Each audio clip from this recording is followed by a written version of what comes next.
Waxers, welcome to Waxing Lyrical with Mainz and Dutts. I'm your host Mainz, and my colleague, back where he belongs, at home in Rainford, is Mr. Neil Dutton. How are we, Neil? Well, it's always nice to be home, apparently. Apparently, so people have told you. Not sure whether I believe them. Yeah, I mean, we discussed Rainford last week. Your house is nice, Rainford's a bit strange. Yeah, well, it's rural. Rural is the best way to describe it. Me and Dutton are from, one of them there big cities. So when you move out to the sticks, like in theory both of us have, it's a bit quiet. Yeah, quiet. Yeah, quaint. Quaint, yeah. Twee. Full of strange people with 6 fingers. Bloody dull. Yeah, boring.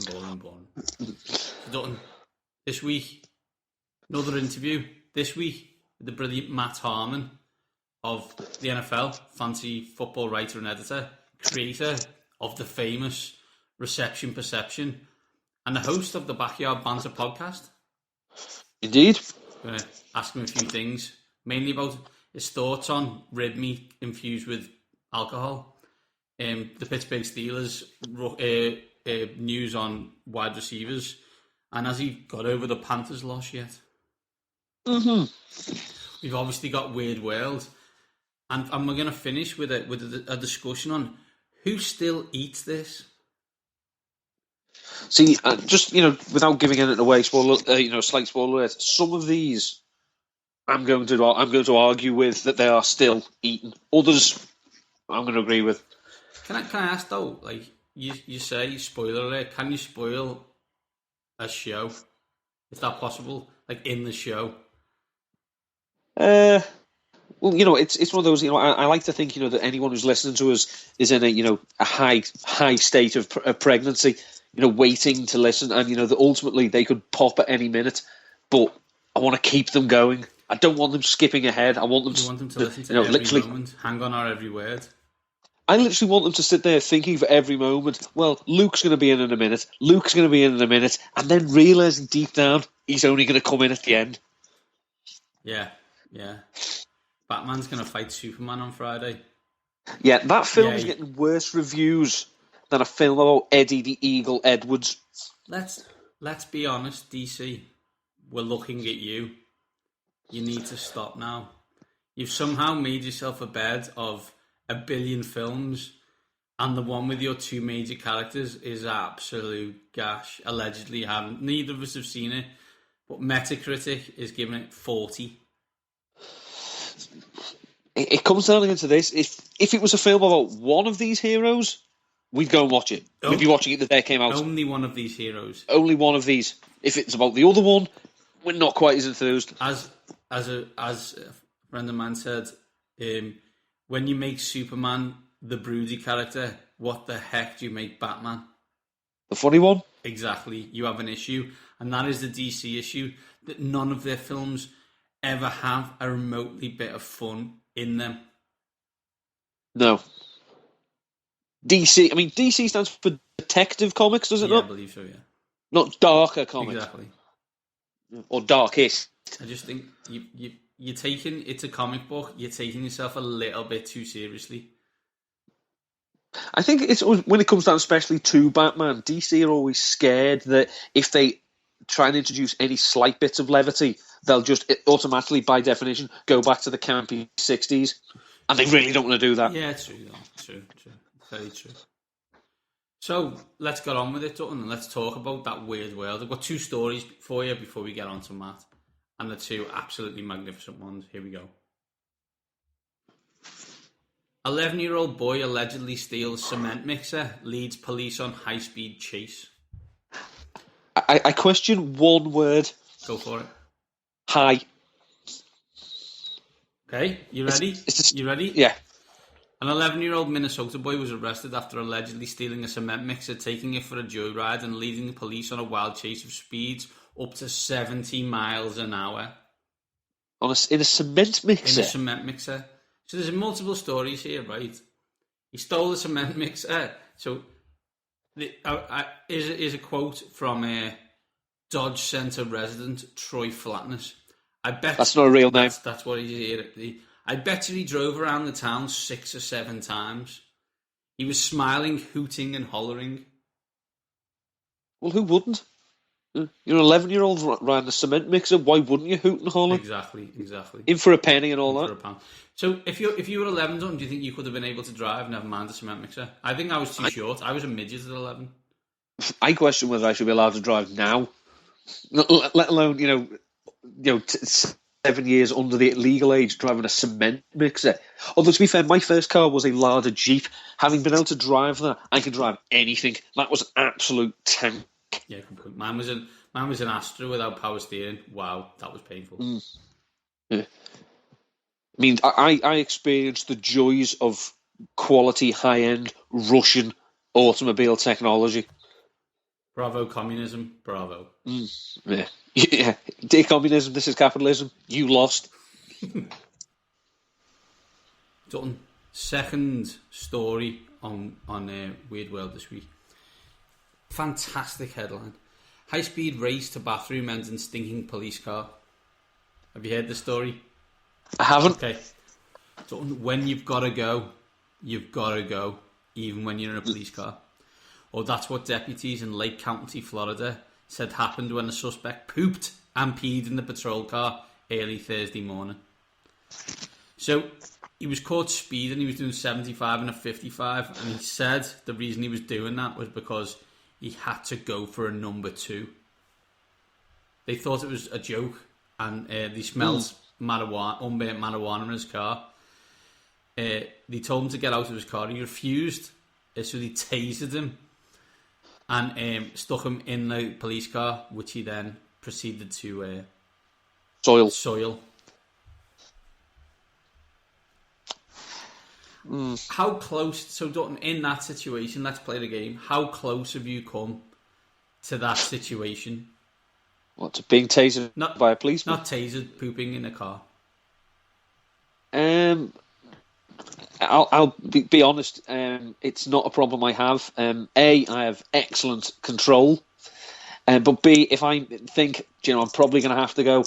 I had years of, you should have gone before we left. So I go before we leave.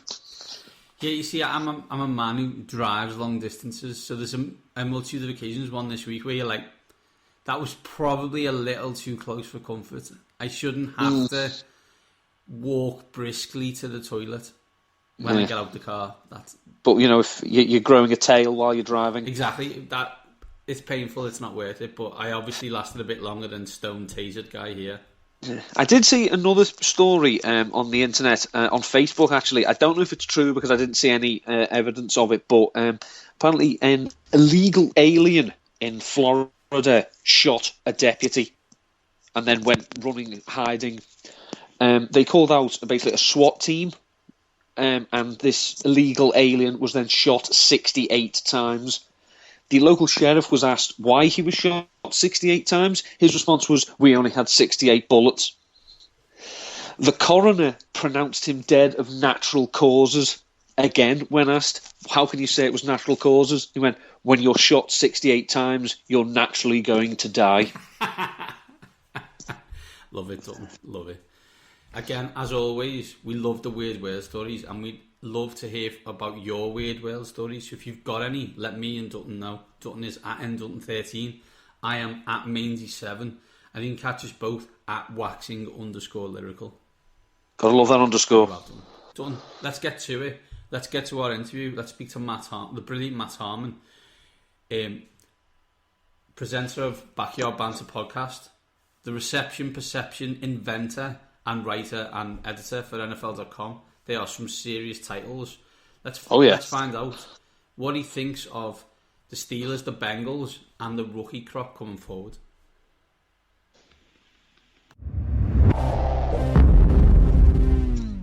And joining us now on Waxing Lyrical with Mainz and Dutts, it's a pleasure to welcome back Matt Harmon, fantasy football writer and editor for NFL.com, creator of the magnificent Reception Perception and host of the Backyard Banter Podcast. Matt, how are we today?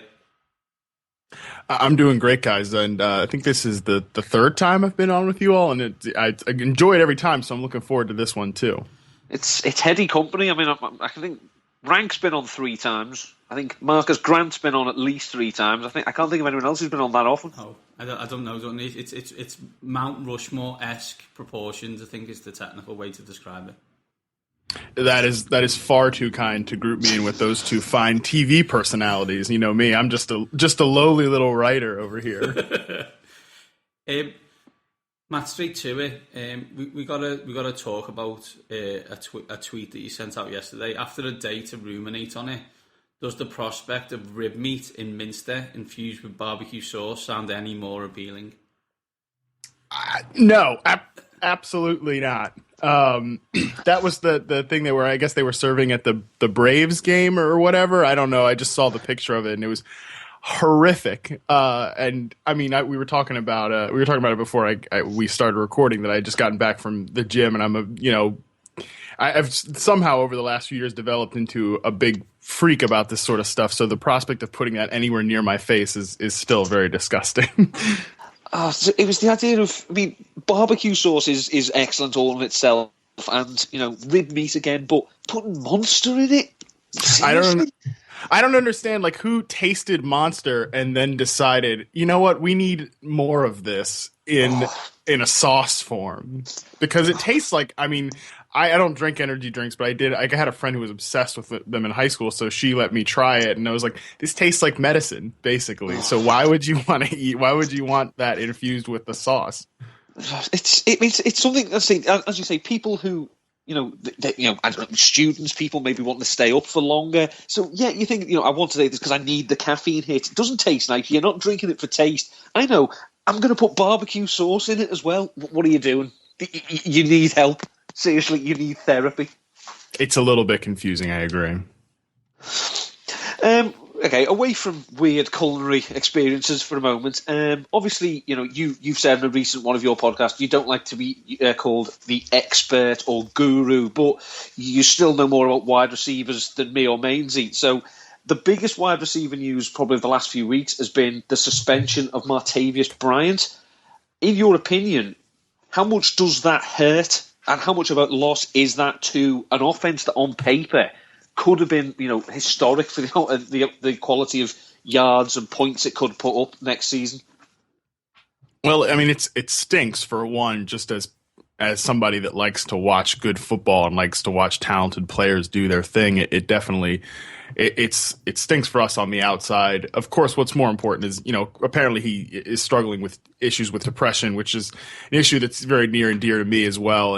So for one, I just, of course, want to always focus on, wishing him well along his journey. So hopefully whatever's going on with him, is it where he's able to rectify that and live a healthy, normal, successful life, whatever that does in fact mean to him. But you talk about the effect on the Pittsburgh offense, and I think it's huge, because as much as there are, a ton of talented players there, especially a strong core of Antonio Brown, Le'Veon Bell when he's healthy, and Ben Roethlisberger, Martavis Bryant was really probably the final juice in the engine that made it just an unstoppable force. You looked at, they average more points per game when he plays. As a rookie, the explosion of Le'Veon Bell also correlated with Bryant's being involved in the offense as a rookie in 2014. So he's clearly the part of the offense that makes it an absolutely unstoppable force. It will still be one of the league's best offenses even without him, but he definitely is the asset that puts it over the top. And it remains to be seen whether guys like Sammy Coates or Ladarius Green can help fill that vacuum, because I think we already know that Marcus Wheaton, he's a useful player to the Steelers, but in a certain role. When they tried to make him the number 2 receiver at the beginning of the year when Bryant was suspended last time, he struggled in that role. But then when he was the number 3 receiver, he put up some pretty useful games. So, it's a big deal. It's a big loss for them. And, now at this point, you have to, with him already so far into the NFL's substance abuse policy suspension program, you have to wonder if they can really never count on him unless he has a very wild personal revelation. They always have to be wondering how long can we expect this guy to be around? And it stinks because, like I said, he really is the finishing piece to that offense. I mean, Mike Tomlin did come out and say, everyone will get a chance to be the number 2 receiver, which is, it's a bit awkward for me at the moment. I'm not going to be able to get there. It's like, I don't feel I'd be prepared to have my own shot. I don't know about yourself, and I'm not sure how open this competition actually is. I think he's just leading a lot of us along here, Tomlin. Yeah, right. I mean, they did re-sign Darius Hayward-Bay, and obviously he'll be a factor in there as well. I still wouldn't rule it out. I still wouldn't rule out them using another high round pick on a wide receiver. I mean, of course, I think that the idea was that they sign Ladarius Green, they bring back Hayward-Bay, they hope for some more from Coates in his second year, so that they can then focus on defense entirely in the draft. But I still wouldn't be surprised if they end up, like, if they just feel the value is right, if they add another wide receiver, because, like I said, at this point they cannot like count on Bryant being a major part of the team. They can't just be like we're seeing with Josh Gordon right now. They can't just be like, oh, well, he's suspended for a year. He'll be back next year. It doesn't work like that. So I wouldn't be surprised if they sink another high pick into a receiver. If we go to a different team in the AFC North, and that's the Cincinnati Bengals, they've lost Marvin Jones and Mohamed Sanu. Both obviously were pivotal in the offense. Which one do you think will hurt them the most, and do you expect them to look into drafting a wide receiver? Yeah, I think that Jones is the better player and the bigger loss. I think that Sanu, much like I mentioned with Marcus Wheaton, is a guy who needs less on his plate to function better. Like in 2014, when Jones was hurt, he missed the entire season.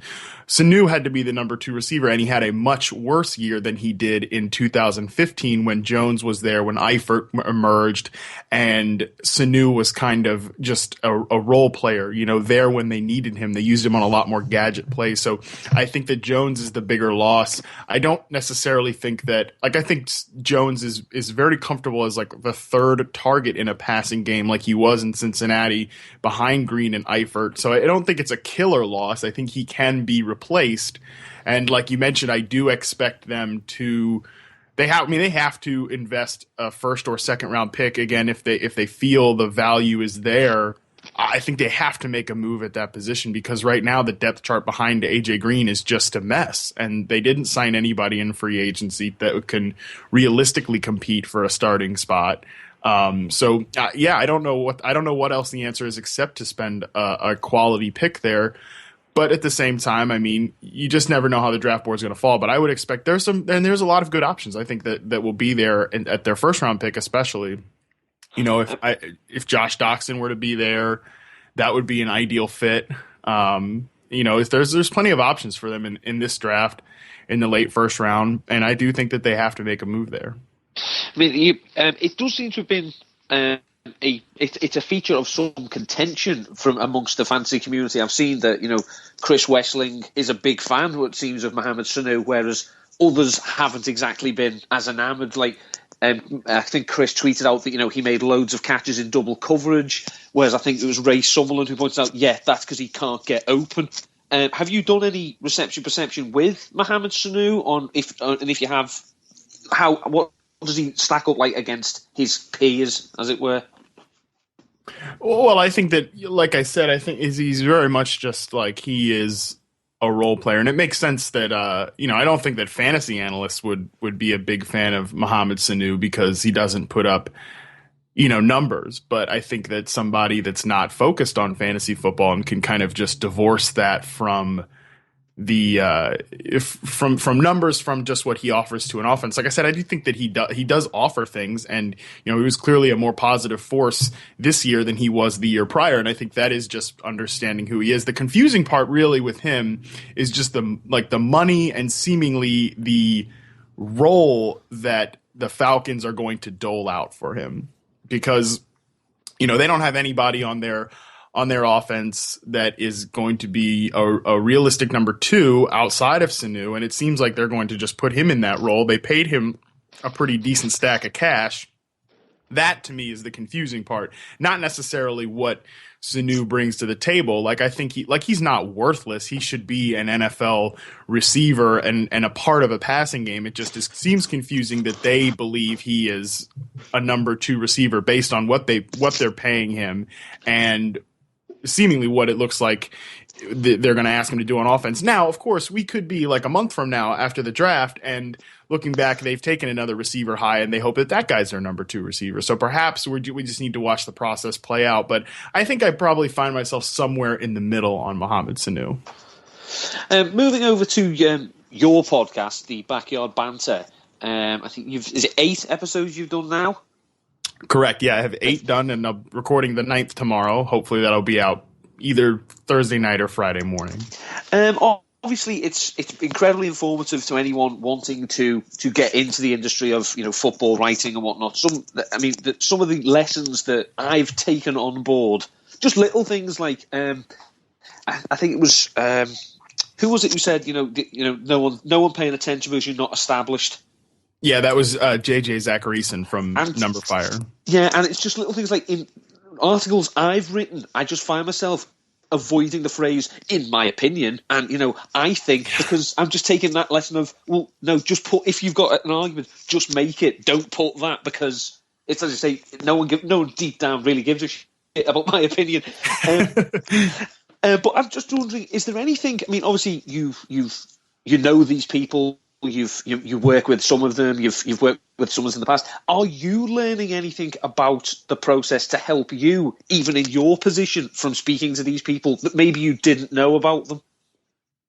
Oh, I mean, consistently every episode, I feel like I learned something. Whether it's about the guys that I'm bringing on, and I say guys, I do need to bring on a female at some point soon. It would be nice. We've got a lot of good women in the industry that I can talk to, so that will definitely be something I look into. But from the people that I've brought on so far, I feel like I learned something every episode, whether it's about them or whether it's about their process and how they continue to develop. I mean, Waldman's episode in particular, the idea of, always writing like the lights are going to go off, I think he said, it was really inspirational to me because I think it's easy to get complacent, regardless of whatever your status is. Like if you're just freelancing or if it's like your main source of income, like it is for me, it's easy to just like, all right, I'll just cruise. Like I've already kind of made my name, like it's whatever. But, there's always going to be somebody coming up behind you. And while I'm not ever exclusive, I mean, I think the point of the podcast kind of shows that, like, I want other people involved in there, but I also always want to be ahead of the game. I always want to be getting better myself. And so I think that it's really inspirational to hear all those people say those things. And because it's a reminder for me because, I said this on Twitter this morning, like the one thing that I can't stand is like an analyst like talking down to their audience. Like, let's never kid ourselves that we're not all just a bunch of idiots talking about a game, regardless of whether you scouted in the league or you're a paid analyst or whatever, So it's important. It keeps me like kind of on a level playing field. And I think I learn something pretty much every time I do an episode, which is really exciting. So Matt, on that then, do you have, if you were saying to people, this is the Backyard Banter podcast, this is what we do, a sell in a one-liner, a couple of sentences, how would you describe what you're doing on that show? Well, I think that it's a sharing of experiences. It's a sharing of people's journey, but it's also a set of lessons that you can learn to better yourself as a worker, a writer, and just somebody that's chasing a dream. I do think that, and I've had some people that have told me, I wasn't interested in your podcast at first because I don't have aspirations to be to write in football. That's not my goal. But I've had people tell me like it's inspirational just to hear it and think about it in like chasing their own dreams and taking that over. So I think just if I was to sell it in a couple sentences, I would say that it's sharing of experiences and learning from other people's journeys, which I think is really what it's all about. I think, I mean, I obviously, for listening to it, I'm interested in these people because, you know, I follow them on Twitter, I read their work, so I'm quite interested, you know, I think your first question is, like, usually, how did you fall in love with football? That's obviously interesting to me, but in keeping with that, there's an awful lot of lessons I find that you say that if you were interested in writing in any field, you could take them on board, like, with the franchise, the latest one, just, you know, it could have been, you know, a music website he wanted to write for. It could be, you know, the English Premier League. It could be cricket. It could be anything. If you just, you know, if you want to write for people, you know, just the approach you take. Obviously, it was focused on American football, but you could really transplant any sport or passion or pastime into that, and you could still take something from the lessons, I find. Yeah, I feel like, I mean, writing is writing. It's an expression of your thoughts, your ideas, your communication to your audience. And I think that transfers over. And it's important to never, like, run from that. And I think that was something that Franchise and I talked about on the last episode. Like, he still writes very much like he did as a music writer. And I think that brings a lot to the way he communicates things very clearly, very concisely as a fantasy football writer.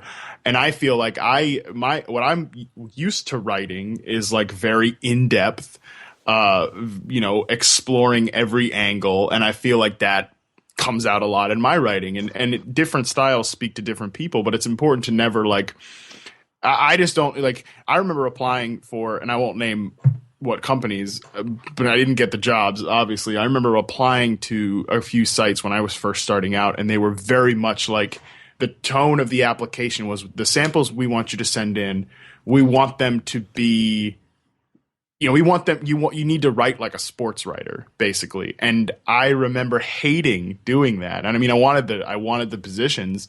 I didn't get them and I think that's because I don't view myself as like a sports writer, because I think most sports writing is bad, frankly. And it's a style of a communication that I don't particularly enjoy, expressing or reading. So I think that it's important to, like, whatever your style of writing is, stick to it and continue to express it regardless of the medium. And I think that you will find readers and you will find employers that enjoy it. And I think that I'm a pretty good example of that.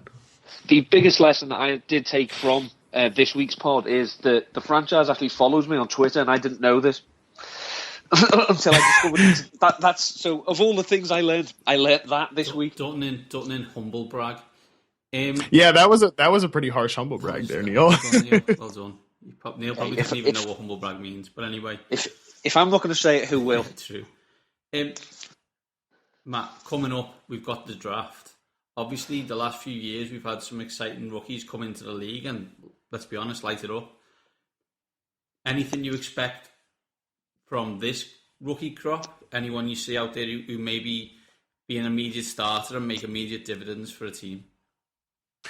Well, I think the one thing that you're going to hear a lot with this rookie class, and you probably have already heard it, is that it's a weak group, or it's a, you know, whatever. And I think that I think the better definition is it's just it lacks in sex appeal, I guess. And especially in comparison to the last two classes, like 2014 was obviously one of the best classes we've ever seen, maybe the best we will ever see. So it's hard to compare anything to that. And then you look at last year, you know, there was Amari Cooper, Kevin White, Rashad Perryman, Devontae Parker, Nelson Aguilar, a lot of guys that went in the first round that had like true number one receiver potential.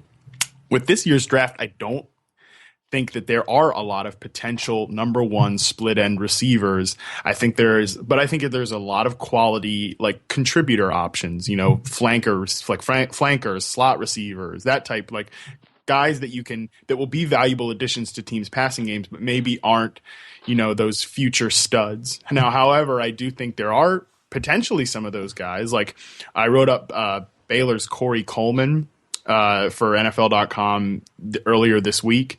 And I think that if he's my number 4 ranked receiver in this class, however, if you told me, you know, 5 years from now that one guy from this class has hit his peak and is a top 10 receiver in the NFL, I think that would be Corey Coleman. I don't know if he necessarily hits that peak, but at worst, I think he's an incredibly exciting, electric player that's going to pay dividends right away as a playmaker.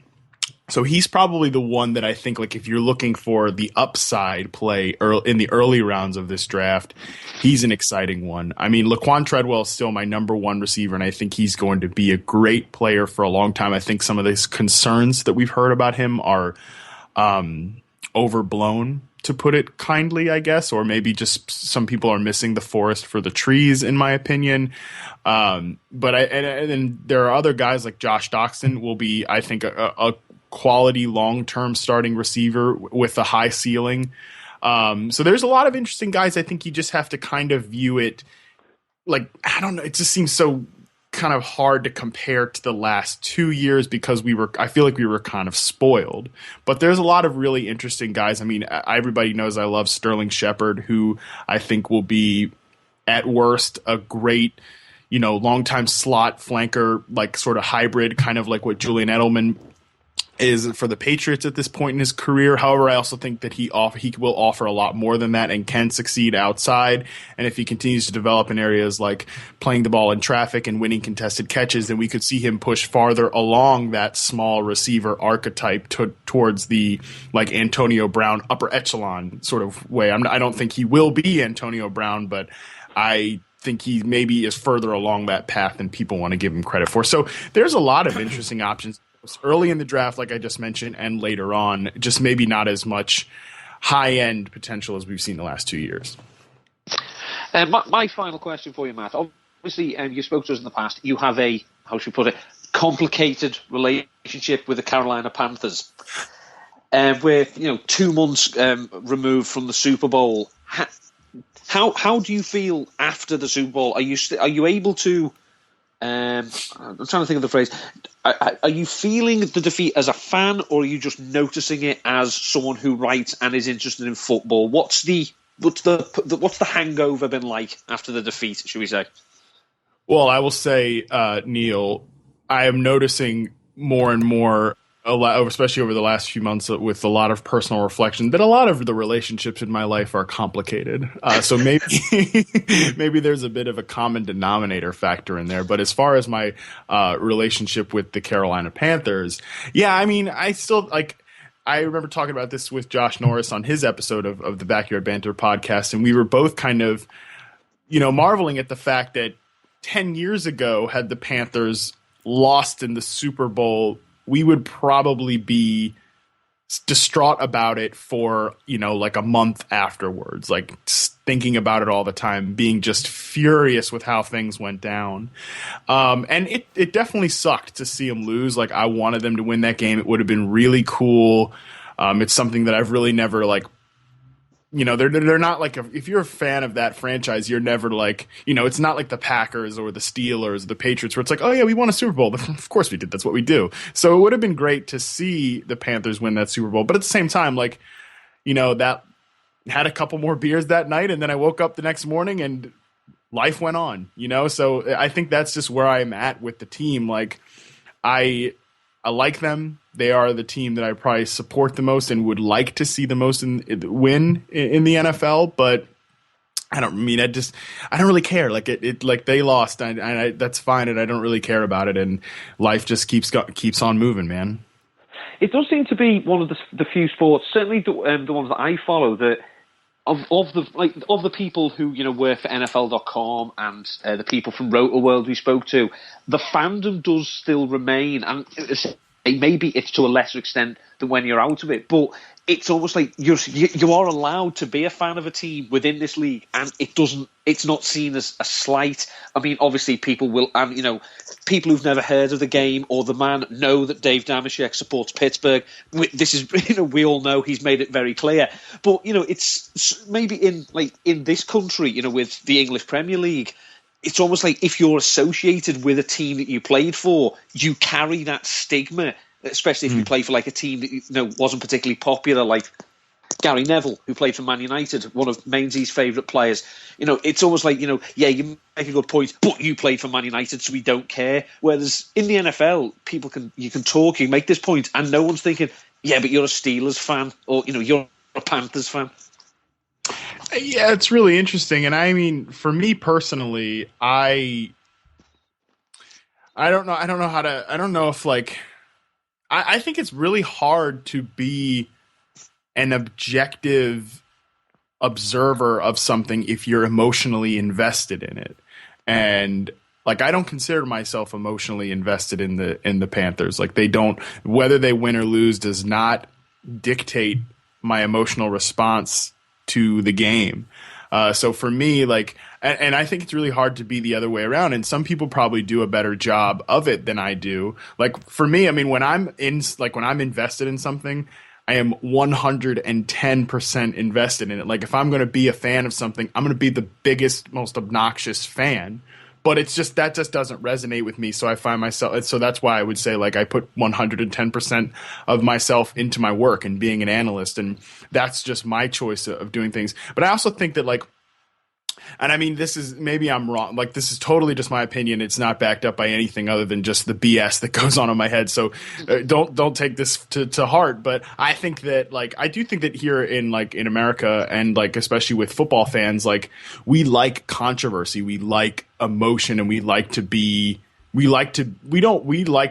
for some reason we're entertained by being annoyed by things. And I think, like, somebody listening to an analyst that is also a fan and clearly biased, like, people get off on that fact, and, like, you know, they enjoy their, like, emotional roller coaster response to it. And so I think maybe perhaps that's why, like, again, I'm just totally guessing on that, but maybe that's a part of it. Put it this way, Dutton, there's radio hosts like Colin Cowherd who are like Marmite, Feinbaum for ESPN. People hate these people, but they sign new contracts worth millions of dollars because lots of people listen to them, so they can hate them, so they can call in and say how wrong they are.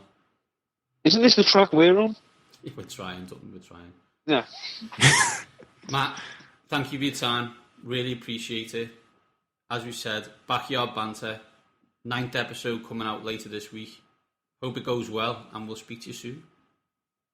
Absolutely. Thank you guys so much for having me. This was a lot of fun, as always.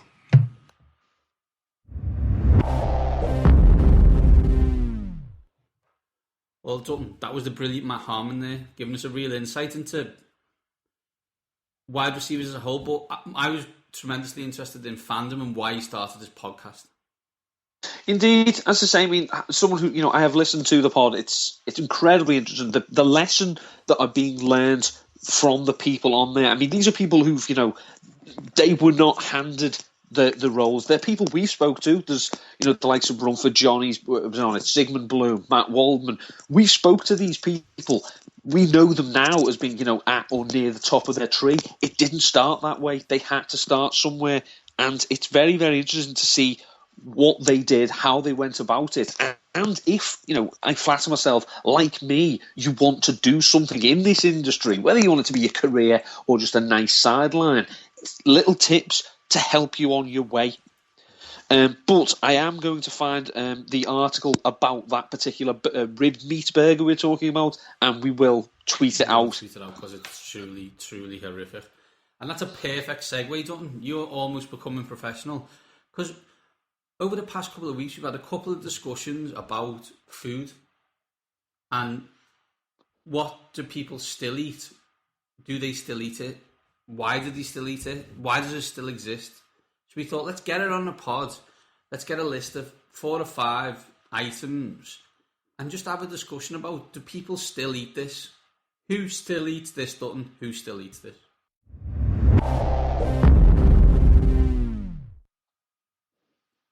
First things first, let's get with the one that brought us to the dance. I spotted someone eating a Mars bar, Dutton.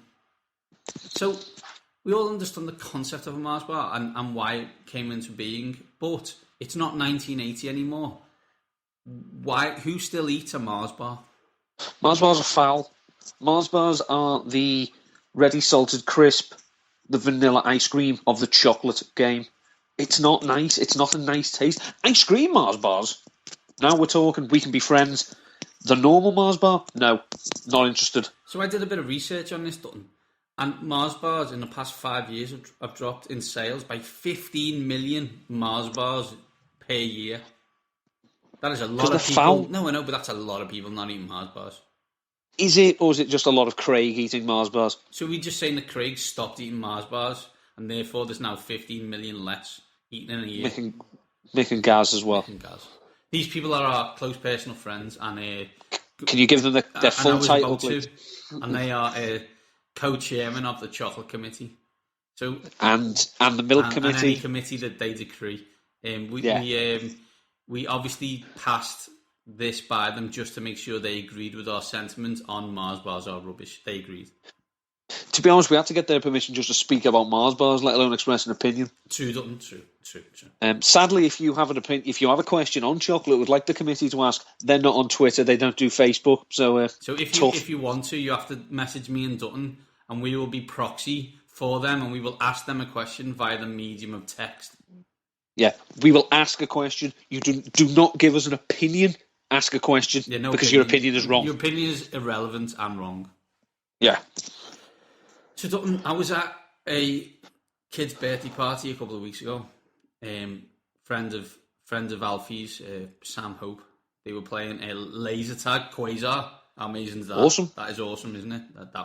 Why don't we do that anymore? It's a question I wanted to ask. And I'm 35 years old. So what?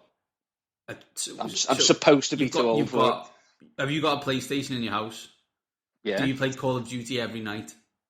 No, I play Batman. So why are we not playing Quasar? The same thing. Anyway, I don't like people. Okay, I can play this by myself. That's a very good point. Okay, you've stumped me totally there. So, Sam's mum Hayley got a kind of fizzy pop, shall we say, out of her bag. Ties are done. So the question I have is, I didn't even know Tizer still existed. Have we gone beyond? Are we too healthy for Tizer, and that's why it's not drank anymore? Probably. I mean, it's one of those.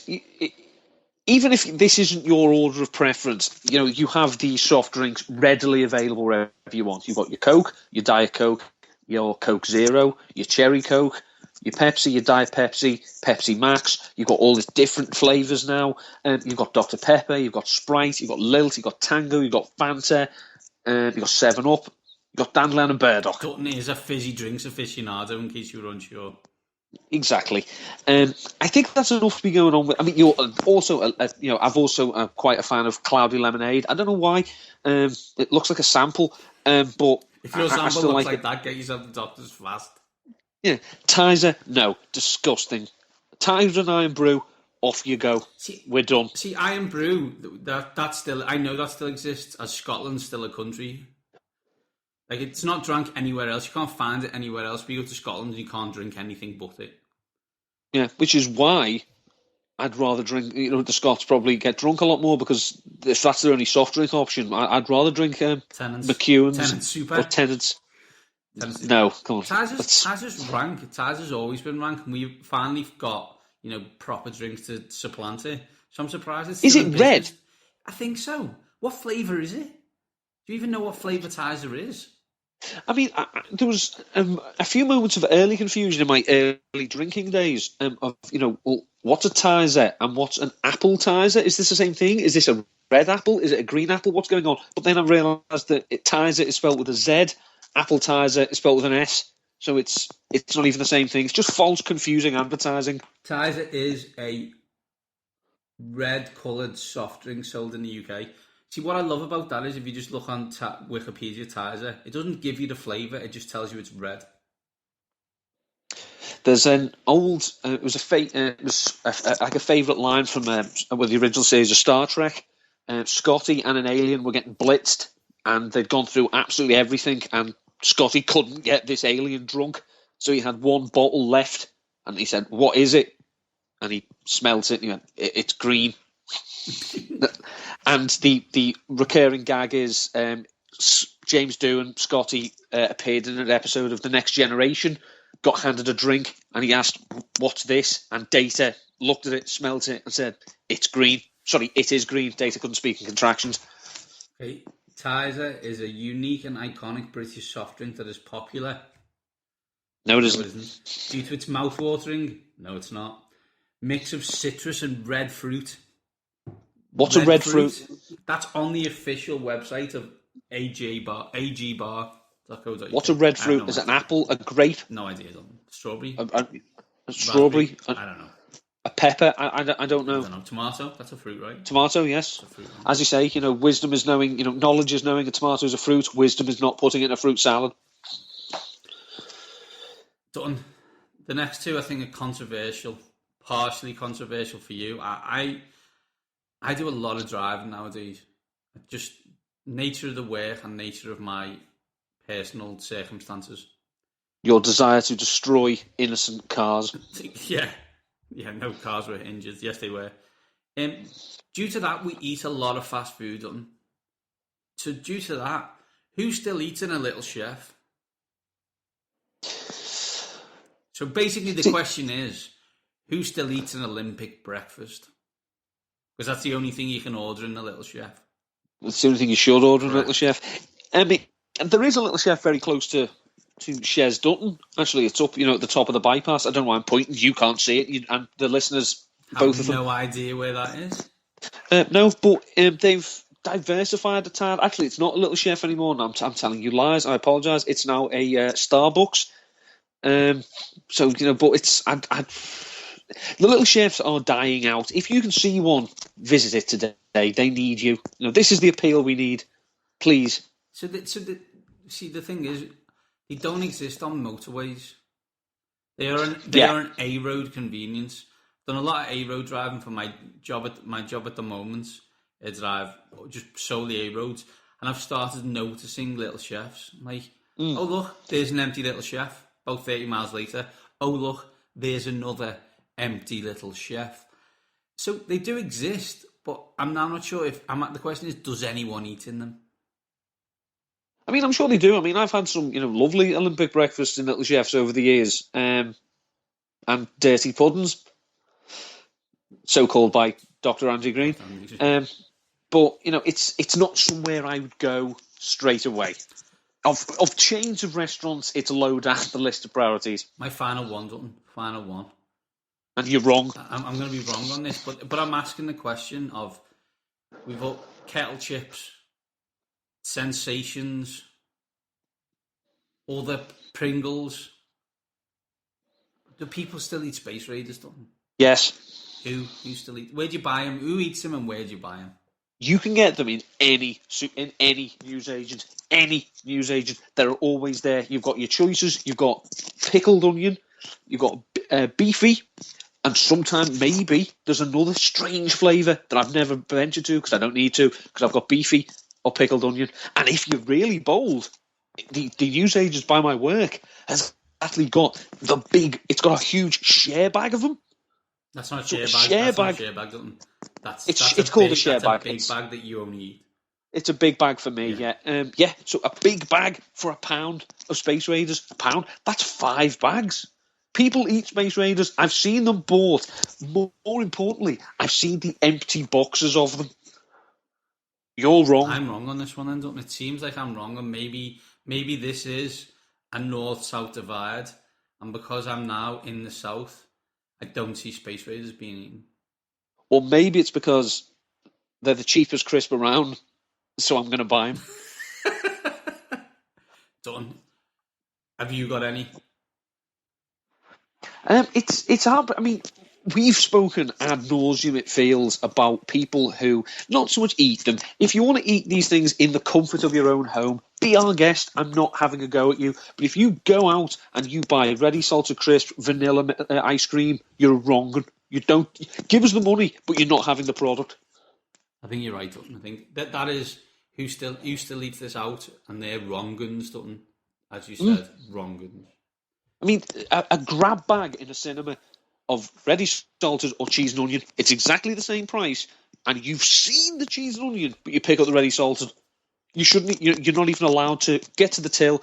I'm going to take these off you. Go back and get the other one. No, I'm taking these off you. I'm going to take the money off you. And in fact, I'm going to rip your cinema ticket up as well. Go away. Love it, Dutton. And on that angsty note, Dutton, we spoke to Matt. We've done weird news, and we've told everyone about food that people used to eat, and we just don't think they do anymore. We have. This is what.